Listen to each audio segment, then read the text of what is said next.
Pada hari ke-120 agresi Israel di jalur Gaza, para pejuang Brigade Al-Qassam kembali melumpuhkan posisi tentara Zionis hingga kendaraan militernya. Kini jumlah pasukan tentara Israel yang terbunuh sejak 7 Oktober 2023 mencapai lebih dari 600 orang. Juru bicara militer Brigade Al-Qassam, sayap militer gerakan Hamas Abu Ubaidah mengumumkan selama beberapa hari terakhir, mujahidinnya menghancurkan 43 kendaraan militer Israel. Mereka juga meledakkan pintu masuk terowongan ke sejumlah tentara musuh.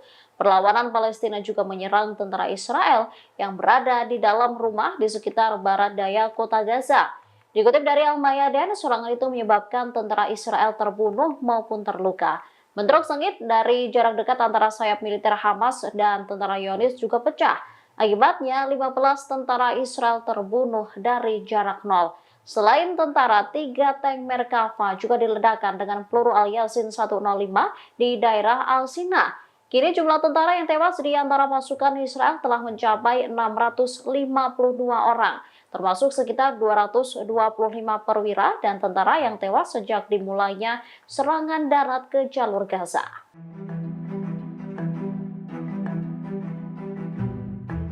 Amerika Serikat dan Inggris melancarkan serangan terhadap 36 sasaran Houthi di Yaman pada Sabtu 3 Februari 2024.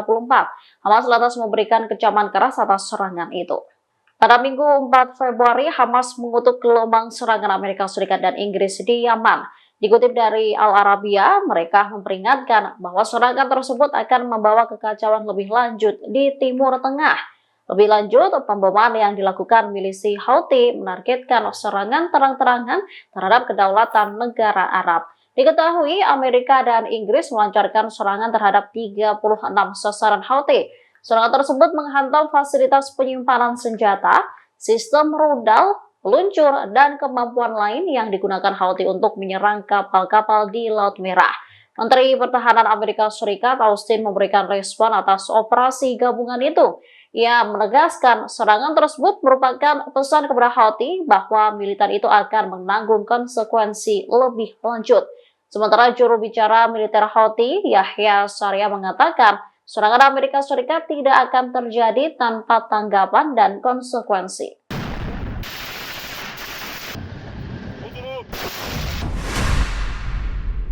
Pada hari ke-120 agresi Israel di jalur Gaza, para pejuang Brigade Al-Qassam kembali melumpuhkan posisi tentara Zionis hingga kendaraan militernya. Kini jumlah pasukan tentara Israel yang terbunuh sejak 7 Oktober 2023 mencapai lebih dari 600 orang. Juru bicara militer Brigade Al-Qassam, sayap militer gerakan Hamas Abu Ubaidah mengumumkan selama beberapa hari terakhir, mujahidinnya menghancurkan 43 kendaraan militer Israel. Mereka juga meledakkan pintu masuk terowongan ke sejumlah tentara musuh. Perlawanan Palestina juga menyerang tentara Israel yang berada di dalam rumah di sekitar barat daya kota Gaza. Dikutip dari Al-Mayadin, serangan itu menyebabkan tentara Israel terbunuh maupun terluka. Bentrok sengit dari jarak dekat antara sayap militer Hamas dan tentara Zionis juga pecah. Akibatnya, 15 tentara Israel terbunuh dari jarak nol. Selain tentara, 3 tank Merkava juga diledakkan dengan peluru Al-Yasin 105 di daerah Al-Sina. Kini jumlah tentara yang tewas di antara pasukan Israel telah mencapai 652 orang, termasuk sekitar 225 perwira dan tentara yang tewas sejak dimulainya serangan darat ke jalur Gaza.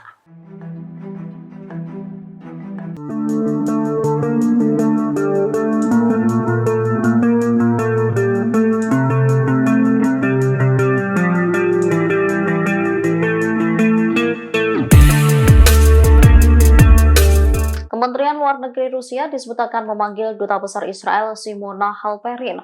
Pemanggilan dilakukan atas komentar Halperin yang dinilai tak dapat diterima. Halperin menurut kementerian salah mengartikan sikap kebijakan luar negeri Rusia dalam wawancara dengan harian Komersan Rusia. Dikutip dari Al Arabiya, wawancara itu diterbitkan pada Minggu 4 Februari 2024. Dalam wawancara tersebut, Halperin mengkritik Menteri Luar Negeri Rusia Sergei Lavrov. Menurutnya, Lavrov meremehkan pentingnya Holocaust. Lebih lanjut, Halperin menilai Rusia terlalu bersahabat dengan kelompok militan Palestina Hamas. Kementerian menggambarkan komentarnya sebagai awal yang sangat gagal dalam penempatan diplomatiknya. Moskow sendiri menyalahkan Barat atas banyak kekacauan dan konflik di wilayah-wilayah yang terpisah jauh.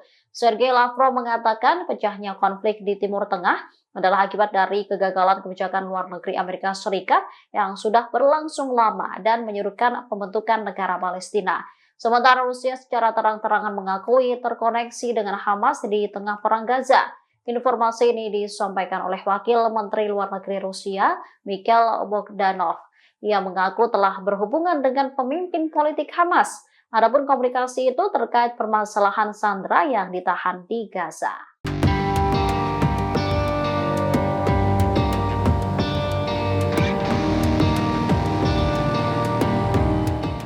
Kabinet Israel di bawah kepemimpinan Perdana Menteri Benjamin Netanyahu terancam pecah. Sejumlah menteri Israel menolak rencana gencatan senjata di jalur Gaza yang mencakup pembebasan sandera Hamas dan pertukaran tahanan. Menurut sumber, pertemuan yang digelar para menteri berjalan alot. Mereka menolak kesepakatan apapun untuk menentukan langkah selanjutnya terkait dengan pembebasan sandera. Perpecahan suara dalam kabinet Netanyahu sebenarnya sudah terlihat sejak internal Israel menggelar perundingan upaya gencatan senjata. Banyak pejabat Israel dari kubu sayap kanan yang menolak usulan PM Netanyahu tentang rencana gencatan senjata dan pembebasan sandera.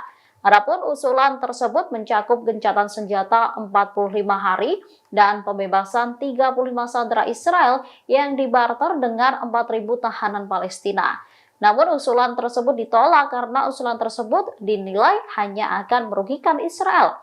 Parlemen mengancam akan meninggalkan pemerintahan. Sebelumnya, kabinet pimpinan Netanyahu terancam bubar seusai para menterinya terlibat adu cekcok dengan pimpinan tentara IDF dalam rapat kabinet keamanan tingkat tinggi. Tegangan itu terjadi ketika pertemuan para menteri untuk membahas invasi Gaza.